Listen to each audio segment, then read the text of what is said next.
안녕하십니까, 우짜입니다. 이번 이야기는 이란 이스라엘 전쟁 최악의 시나리오입니다. 참고로 이번 이야기의 경우 분량이 길기 때문에 1편과 2편 두 개로 예상하고 있으며 영상이 길어질 경우 3편까지도 생각하고 있습니다. 이 점 양해 바랍니다. 들어가기 앞서 구독 감사합니다. 그럼 내용 보시죠. 2024년 4월 14일, 정확하게는 2024년 4월 13일과 14일 사이 밤에 벌어진 이벤트는 중동 지역의 기억, 즉 중동 역사에서 중요한 위치를 차지했으며 앞으로도 더욱 그럴 것입니다. 2024년 4월 14일 이벤트는 과거 2003년 3월 19일부터 20일 사이 밤 사담 후세인을 쫓아내기 위해 미국이 바그다드에 미사일을 퍼부었던 것과 비교할 만했는데요.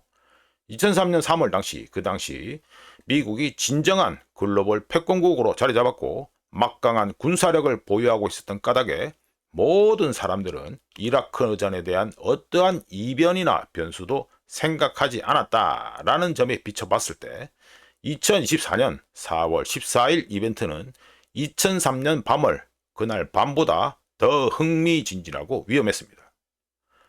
왜냐하면 2024년 4월 14일에 맞이한 흥미진진하고 위험했던 새로운 밤, 뉴 나이트의 경우 미국의 패권이 쇠퇴기에 들어갔음에도 불구하고 서방 언론들이 쉬쉬 하면서 숨기고 있었던 중동의 취약성을 제대로 드러냈고 중동을 자칫하면 어두운 시면 속으로 밀어 넣을 수 있었다는 점에서 잘못하면 끔찍한 결과를 초래할 수 있었기 때문입니다.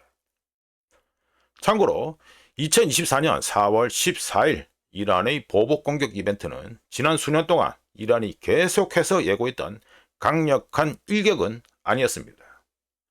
4월 14일 이벤트, 즉 이란 자신과 이란이 영향력을 행사하고 있는 국가들에서 이스라엘을 향해 드론과 미사일을 퍼붓는 것에만 표면적인 목표를 두고 있었으며 공격의 강도 역시 전면전이나 대규모 붕괴로 이어질 만큼 세지 않았습니다.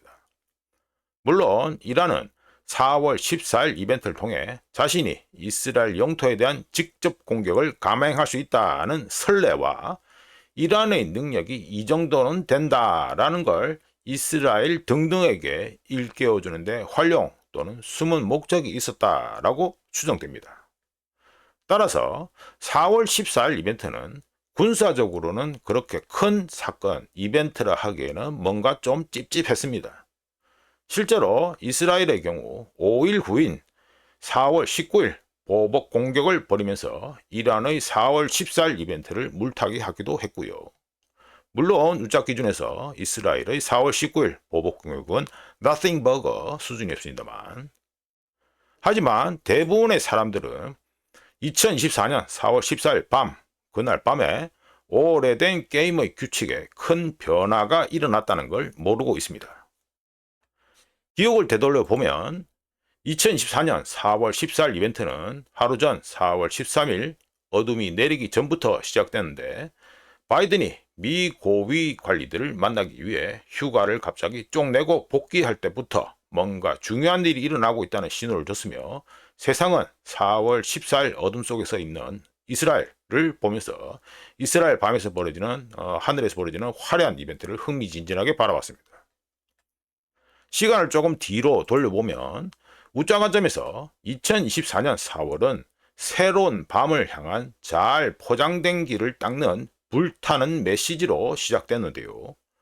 중동 시간으로 2024년 4월 1일 네탄야후라는 이름의 모험심이 강한 플레이어는 IRGC 이란 혁명수비대 고위 장교 7명이 시리아 수도 다마스커스에 있는 이란 영사관에서 미팅 가진다는 첩보 내용을 받은 후 자신이 이거는 놓치면 안 되는 절호의 기회라고 생각했고 결국 엄청나게 위험한 결정을 내렸습니다.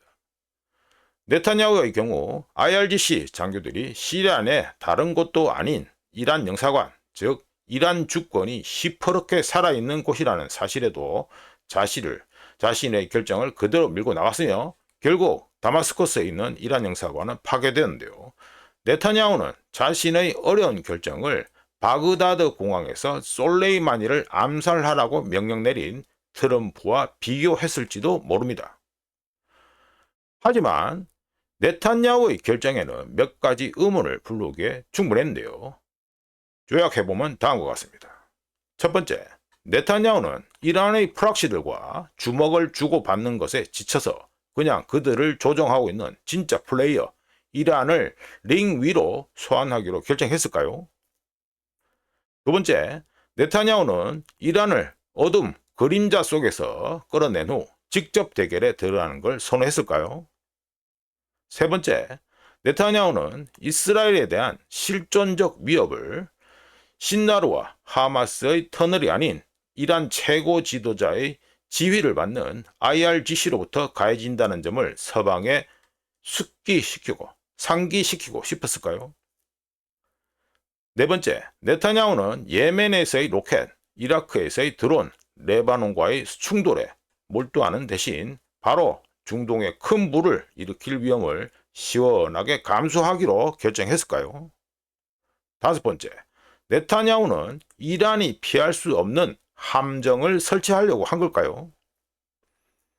최소한 국가꼴을 하고 있는 국가라면 영사관, 즉 자신의 주권에 대한 공격에 대해 보복을 포함해 어떤 식으로든 대응하는 걸 자제하기 힘들다는 상식이 있음에도 불구하고 네타냐후는 이란과 중동을 향해 자신의 도전적인 이미지를 스스럼없이 표출했습니다.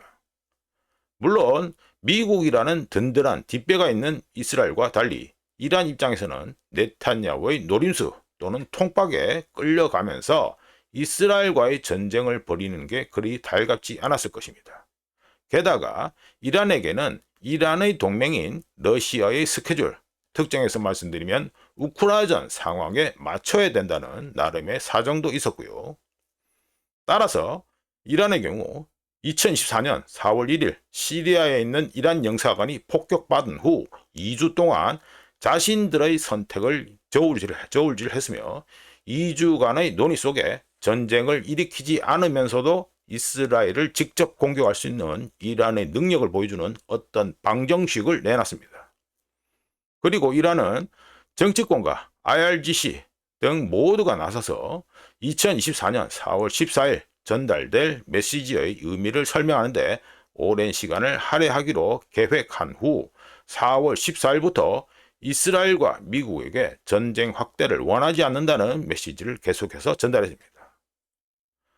드론과 로켓 그리고 미사일이 난무하던 2024년 4월 13일 그날 밤 가자 지구 문제와 관련해 미국은 네탄야후의 접근 방식을 비판할 수 있다는 분명한 메시지를 이스라엘에 전달했지만 그렇다고 해서 이스라엘을 미국이 버리거나 이스라엘의 안보를 위태롭게 하는 누군가에게 미국이 관대할 것이라는 오해는 주기 싫었기 때문에 영국과 프랑스를 동원해 이란 드론과 로켓을 격추시켰습니다. 실제 얼마나 격추시켰느냐 그거에 대해서는 설왕설래가 있지요. 참고로 미국의 메시지는 지극히 기존 서방 스타일 그 자체였는데요. 이스라엘에게 직접적이고 고통스러운 타격을 가하려는 이란의 시도에는 명확한 한계를 설정하고 드론과 미사일이 난무한 그날 밤 이란의 군사기술보다는 서방과 이스라엘의 군사기술이 우월하다는 군사적 메시지도 전달해야 했고 헤즈볼라에게도 잘 생각해보라는 메시지도 줘야 했습니다. 네타냐후의 폭력적인 가자지구 접근 방식과 평화해법 그리고 두 국가 해법 투 스테이트 솔루션에 대한 네타냐후의 유보에 대해 서방이 실망했음에도 불구하고 이스라엘의 안보는 서방 관점에서 논의 대상이 될 수 없다는 점을 분명히 했고요. 하지만 미국과 서방의 복잡한 셈법에도 불구하고 이스라엘의 이란 영사관 공격 후 제기된 질문은 분명했는데 다음과 같습니다. 첫 번째, 이란의 보복 범위에는 이스라엘의 영토가 포함되어야 하나? 두 번째, 이스라엘의 영토가 타겟 목표라면 어떻게 어느 정도까지 해야 되나? 참고로 말씀드린 두 개의 질문은 이란의 보복 공격 후 이스라엘에게도 똑같이 적용되어 이스라엘 역시 이란 영토를 타겟으로 삼을 것인가? 그리고 어떻게 어느 정도로 타격할 것인가? 라는 질문을 또다시 낳게 합니다. 어쩌든지 누구나 알고 있듯이 이란의 보복 공격 후 미국은 보나마나 뻔했듯이 네탄야후를 백업했지만 이스라엘의 대응은 지지하지 않았고 향후 이스라엘이 대응에 나설 경우 참여하지 않을 것이다. 미국이 참여하지 않을 것이다. 라는 점을 신속하게 밝혔었습니다. 이스라엘 역시 4월 19일 우짜 기준에서 nothing burger 공격을 통해 약속 대련하자는 뜻을 내비치기도 했고요. 하지만 2024년 4월 19일 이스라엘의 nothing burger 공격에도 불구하고 우리는 또 다른 기다림 속에서 질문을 던질 수밖에 없습니다.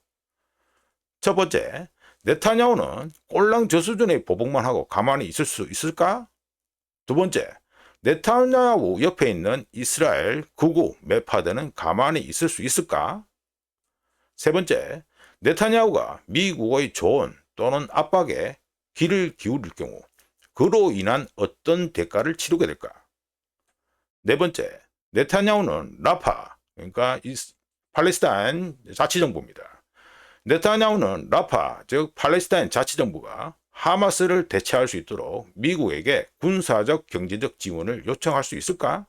아니면 두 국가 솔루션, 투 스테이트 솔루션은 절대로 못 받겠다고 요구할까? 다섯 번째, 네타냐후는 중동 지역 내 균형과 관계를 재편해달라고 미국에게 요구할까? 여섯 번째, 꼴랑 하룻밤 사이에 이란이 4천만 달러를 쓴 데 반해서 이스라엘은 10억 달러나 선물했지요.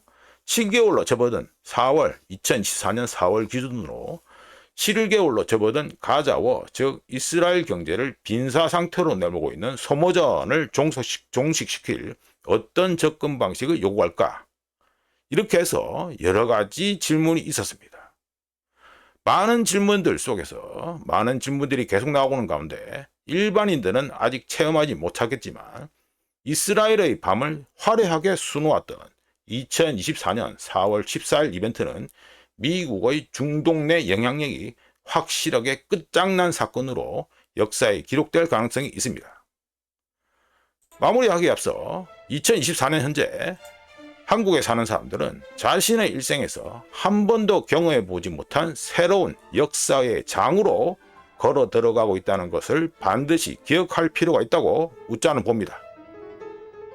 그럼 이만 이란 이스라엘 전쟁 최악의 시나리오 1편은 여기까지만 하고 다음 2편에서 또 찾아뵙겠습니다. 감사합니다.